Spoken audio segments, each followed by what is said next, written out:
नमस्कार, आप देख रहे हैं इंडिया वॉइस। मैं हूं आपके साथ जोई सिंह। बुलेटिन की शुरुआत करेंगे बड़ी जानकारी के साथ। शिवसेना सांसद संजय राउत ने कहा, जब से ये सरकार आई है मुंबई में गैंगवार और अंडरवर्ल्ड की ताकत बढ़ गई है, क्योंकि इस सरकार के पीछे अंडरवर्ल्ड की ताकत है और अंडरवर्ल्ड जो है वो गुजरात से चलाया जा रहा है। एक गैंगस्टर जो गुजरात की साबरमती जेल में बंद है और गुजरात एटीएस की हिरासत में है, वह बाबा सिद्दीकी की हत्या की जिम्मेदारी लेता है। यह गुजरात से आने वाले केंद्रीय गृह मंत्री के लिए एक बड़ी चुनौती है। मैंने आपको याद होगा कि मैंने कहा था पहले ही, मुंबई में फिर एक बार गैंग वॉर अंडरवर्ल्ड की ताकत बढ़ सकती है जब से सरकार आई है, क्योंकि ये सरकार के पीछे भी अंडरवर्ल्ड की ताकत है और अंडरवर्ल्ड गुजरात से चल रहा है। आज आपने देखा होगा 5,000 करोड़ का ड्रग्स गुजरात में जब्त हुआ है। 5,000 करोड़ का ड्रग्स आज गुजरात में जब्त हुआ है। कौन से पोर्ट पर चेक कर लीजिए। 5,000 करोड़ का ड्रग्स अगर जब्त करने का नाटक हुआ है तो इसका मतलब 50,000 करोड़ का ड्रग्स जो है वो पहले से छूटकर पूरे देश में उसका फैलाव हो गया है। अभी पैसा किसके पास जाता है, कौन से पार्टी के पास जाता है और उस पैसे से कौन चुनाव लड़ रहा है, ये जनता को बताने की जरूरत नहीं है, थोड़ी भी जरूरत नहीं है। एक गैंगस्टर गुजरात के साबरमती जेल में है, गुजरात एटीएस के कब्जे में है, और वो व्यक्ति मुंबई में जो हत्या हो गई एक महत्वपूर्ण नेता की, बाबा सिद्दीकी जी की, उसकी हत्या की जिम्मेदारी लेता है बार बार। बाबा सिद्दीकी कोई सामान्य व्यक्ति नहीं है, जनता के नेता थे। उनके जो अंत संस्कार, उनकी अंत्येष्टि हो गई, वो पूरी शासकीय इत्माम से हो गई। हाँ, उसके शरीर पर तिरंगा लपेटा गया। उसका मतलब सरकार के लिए यह महत्वपूर्ण व्यक्ति थी। ऐसे व्यक्ति का हत्या हो गई पुलिस सुरक्षा में, उसके लिए जिम्मेदार कौन है और जिम्मेदारी कौन लेता है? तो गुजरात के एटीएस के कब्जे में जो एक गुनहगार है वो लेता है। ये तो इतनी गंभीर बात है कि राज्य के गृह मंत्री नहीं तो देश के गृह मंत्री जो गुजरात से है उनके लिए भी चैलेंज है। ये अजीत पवार ने अमित शाह का इस्तीफा मांगना चाहिए, इसलिए कि ये जो बाबा सिद्दीकी है उनके पार्टी के नेता थे। हिम्मत है अजीत पवार जी में। देवेंद्र फडणवीस को तो छोड़ दीजिए, वो कुछ काम के नहीं रहे अभी। और गुजरात के साबरमती जेल में बंद गैंगस्टर लॉरेंस बिश्नोई फिर चर्चा में है। महाराष्ट्र के पूर्व मंत्री और सत्तारूढ़ एनसीपी के नेता बाबा सिद्दीकी की जिम्मेदारी लॉरेंस बिश्नोई गैंग ने ली है। लॉरेंस गैंग के सदस्य शुभम लोणकर ने सोशल मीडिया पर कथित पोस्ट लिखा है। इससे पहले अप्रैल में बॉलीवुड एक्टर सलमान खान के घर के बाहर फायरिंग हुई थी और इसमें भी लॉरेंस बिश्नोई का नाम सामने आया था।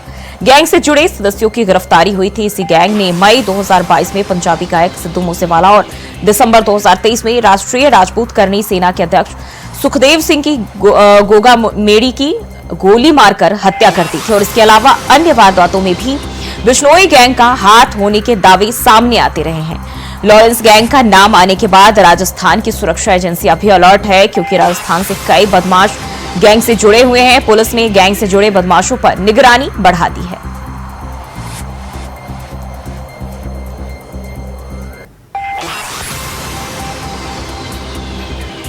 तो एनसीपी नेता बाबा सिद्दीकी की हत्या मामले में अब राजस्थान में भी पुलिस प्रशासन अलर्ट।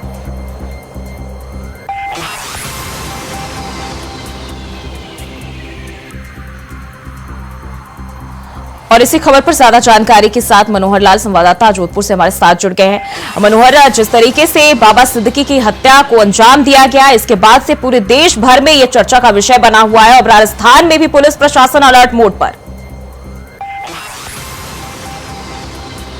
जब नाम आता है तो कहीं न कहीं चर्चा का विषय हो जाता है, क्योंकि लॉरेंस गैंग ने पहले भी कहीं न कहीं राजस्थान के अंदर गोगामेड़ी की हत्या की और उसके बाद जिम्मेदारी ली। और अब जब बात आई है गुजरात से, तो निश्चित तौर पर महाराष्ट्र में जब बाबा सिद्दीकी की हत्या करते हैं और साबरमती जेल से एक पोस्ट जारी होती है और उसमें जिम्मेदारी ली जाती है कि लॉरेंस गैंग ने ये किया है। और पिछले दिनों जिस तरह से सलमान खान को भी धमकी भरा एक पत्र मिला, तो आने वाले दिनों में सब देख सकते हैं कि इस तरह की घटना कोई और भी हो जाए तो इसको लेकर सलमान खान की भी सुरक्षा बढ़ा दी गई है। और राजस्थान के अंदर सुरक्षा एजेंसियां हैं जो लगातार कहीं न कहीं अलर्ट मोड पर है। इसका बड़ा कारण यह है कि राजस्थान के अंदर लॉरेंस गैंग से जुड़े हुए दुर्ग बड़ी संख्या में रहते हैं और उसी को लेकर कहीं न कहीं एजेंसियां जो है वो निश्चित तौर पर अलर्ट मोड पर है और देखा जा रहा है कि आने वाले दिनों में जोधपुर में ऐसा कोई हादसा नहीं हो जाए, राजस्थान में ऐसा कोई नहीं हो जाए। लॉरेंस गैंग के से जुड़े हुए हर सदस्य पर कहीं न कहीं राजस्थान की सुरक्षा एजेंसियों की नजर है। जी बिल्कुल, अगर हम बात करें तो किन किन जगहों पर इस दौरान जो है सेंसिटिव माहौल देखे जा रहे हैं, एहतियात बरते जा रहे हैं, क्योंकि जिस तरीके से अभी आपने बताया कि कई सारे लोग जो है इस गैंग से जुड़े हुए हैं, पुलिस उन लोगों को लेकर किस तरह की सुरक्षा व्यवस्था अलर्ट मोड पर दिखाई दे रही है? देखिए जोई, निश्चित तौर पर हालांकि किसी प्रकार का नाम अभी तक सुरक्षा एजेंसियों ने बाहर नहीं किया, लेकिन सुरक्षा एजेंसियों का कहना है कि जिस तरह से ये घटना हुई है उसके बाद में ऐसे कई हाई प्रोफाइल लोग हैं और जो इस गैंग से जुड़े हुए लोग हैं, इन दोनों के बीच कहीं न कहीं नजरें रखी जा रही है कहीं ऐसा घटना नहीं हो जाए। और सुरक्षा जो गैंग से जुड़े हुए लोग हैं उन पर पुलिस के अलग अलग जवान नजर रखे हुए हैं ताकि उन पर ध्यान रहे कि ये कहाँ जा रहे हैं और कहाँ आ रहे हैं। ऐसा नहीं हो कि कहीं इस गैंग के द्वारा इस तरह की कोई घटना राजस्थान में अब वापस देखने को मिल जाए। उसको लेकर एटीएस हो चाहे एसओजी हो, अलर्ट मोड पर है। जी बिल्कुल, जिस तरीके से हम देखें कई बड़े बड़े लोगों के हत्याकांड में जो है इस गैंग के शामिल होने की खबरें सामने आती रही है और राजस्थान में जो है इनके तार जुड़े हुए हैं। राजस्थान में किस तरह से पुलिस इन पर सख्ती अपनाए हुए, क्योंकि ये भी जानकारी जो है वो सामने आ रही है कि जो गैंग से जुड़े बदमाश है उनकी निगरानी बढ़ा दी गई है। क्या इस गैंग से जुड़े लोग पुलिस की पकड़ में है या और लोग जो है पकड़ के बाहर भी है? देखिए, पुलिस का ये कहना है, सुरक्षा एजेंसियों का ये कहना है कि जो गैंग से जुड़े हुए लोग हैं जो राजस्थान में है उन सब पर पुलिस की नजर है और आने वाले दिनों के अंदर पुलिस उन्हें कई गिरफ्तार भी कर सकती है। इस तरह का पुलिस का कहना है कि नजर पूरी तरह से बनाई हुई है। किसी भी सदस्य को ऐसा नहीं है कि जो गैंग से जुड़ा हुआ है और पुलिस की नजर से दूर है। जी बिल्कुल मनोहर, अगर हम बात करें तो इस मामले में 4 गैंगस्टर जो गिरफ्तार हो चुके हैं, लेकिन जो अन्य है क्या संभावना है राजस्थान में भी इनके अभी राहत के लिए इन्होंने ठिकाना बनाया हो? देखिए, राजस्थान के अंदर अभी तक तो कुछ कहा नहीं जा सकता, लेकिन आने वाले दिनों में कुछ गिरफ्तारियां भी होगी और इस तरह के विषय कहीं न कहीं सामने आएगा। जी बिल्कुल, बहुत बहुत शुक्रिया आपका जानकारी साझा करने के लिए। तो राजस्थान की सुरक्षा एजेंसी अभी अलर्ट मोड पर है और बिश्नोई गैंग को लेकर पूरी तरह से सख्ती।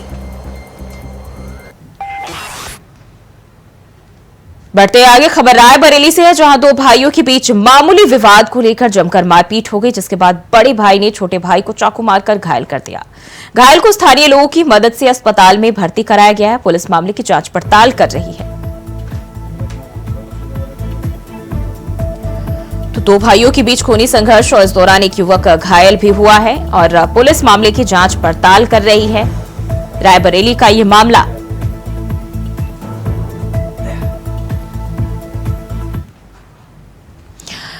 सपा प्रमुख अखिलेश यादव ने बीजेपी विधायक योगेश वर्मा की पिटाई मामले में निशाना साधा। एक्स पर पोस्ट कर कहा, उत्तर प्रदेश के एक सत्ताधारी दल के विधायक जी के अपमान की सच्ची वजह यह है कि वो सत्ता पक्ष के विधायक होने से पहले एक पीटीए हैं और दूसरी तरफ हमला करने वाले प्रभुत्ववादी। और रही बात विधायक जी के चुनावी घपले की, तो वो तो उन्हें करना ही पड़ेगा क्योंकि वो जिस दल में है उनके चुनाव जीतने का तरीका यही है।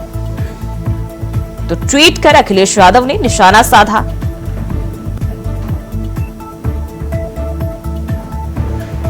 बीजेपी विधायक योगेश वर्मा पर अखिलेश यादव ने अपने सोशल मीडिया अकाउंट पोस्ट पर ये पोस्ट किया है और पोस्ट कर निशाना साधा है।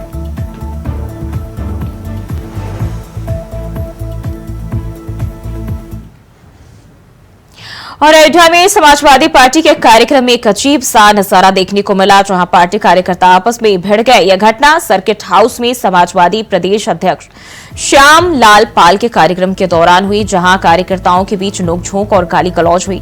इस घटना का वीडियो सोशल मीडिया पर वायरल हो गया।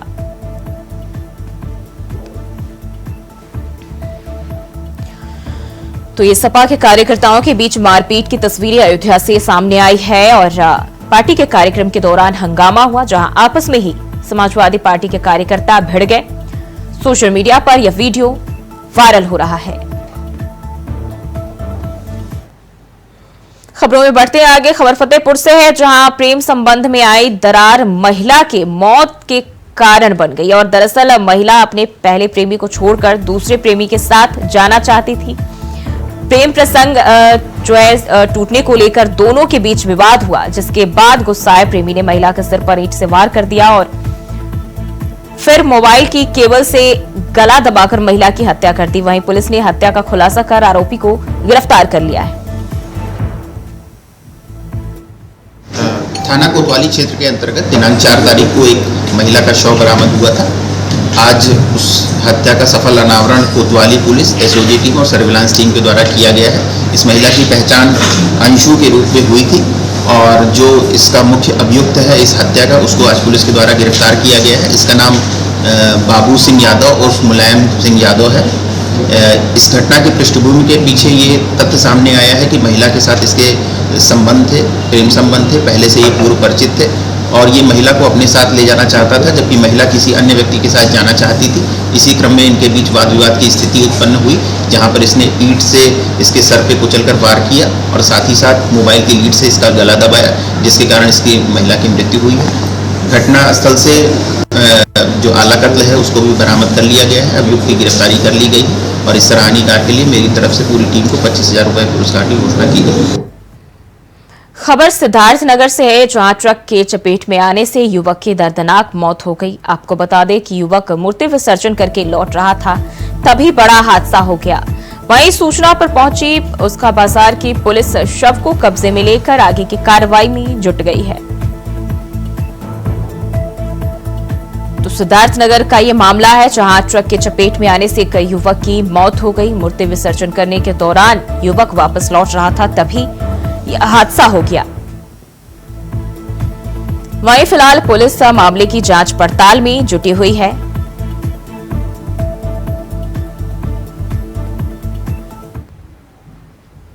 और फिलहाल के लिए बुलेटिन में बस इतना ही। खबरों के लिए बने रहिए इंडिया वॉइस के साथ।